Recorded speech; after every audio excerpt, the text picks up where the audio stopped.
Hello, lovely people, and welcome. Thank you for dropping by today.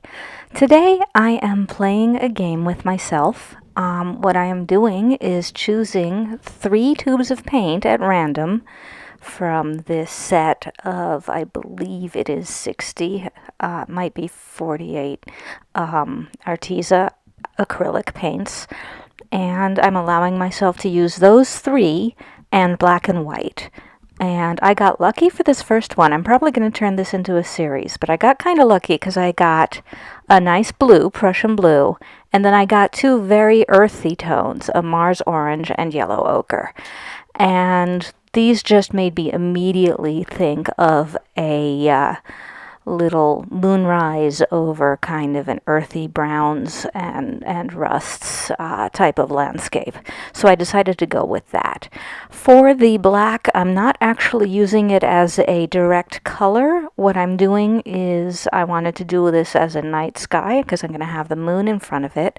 So I decided to put down a base layer of black, and then the semi-transparent blue going over it will darken the blue a great deal, because the Prussian blue is the darkest tone I have here. So this will give me a nice darker tone, which will give me a nice variety of intensities of darknesses to the picture. And I think in the end that worked out very well. And then I just played around with the yellow, the Mars orange, and adding some blue to give me different shades of brown to work on, a nice rust brown for the hills going back. And I put a little bit of water in front of it. This is not the most creative of designs, but I enjoyed it, and it's fun. I'm sure there are other compositions I could have come up with, but this kind of spoke to me for this one, so I did this. I took the yellow ochre and white to make the moon colors, and I mixed them up and did a couple of different shades so the moon isn't just a flat color. And here you can see the Prussian blue over the black. It really is kind of working to give you a nice dark blue sky, not just the flat of the black. And again, I didn't have any really primary colors in the orange or the yellow. The yellow is kind of muted, and Mars orange is kind of muted. But they worked well for mixing, and a little later I did mix a nice muted green to put in some actual foliage, some trees and things.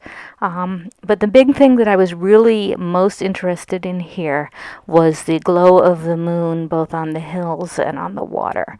And in the end, I think that worked out really well. So here I'm fixing the outline of the moon because it got a little bit bumpy, and I also am adding in some more dark spots to really give the moon more of a texture, more of a feeling of an orb up there. And other than that, this is mostly at the details stage now. So I started with flat colors, and now you can see I've gone in and given it some texture and continuing to add more in the way of this nice kind of sage dusty green that I was able to make up with these colors. I'm really enjoying this because I feel I need to work on my color mixing, and you'll learn a ton by limiting your palette, limiting what you're working with.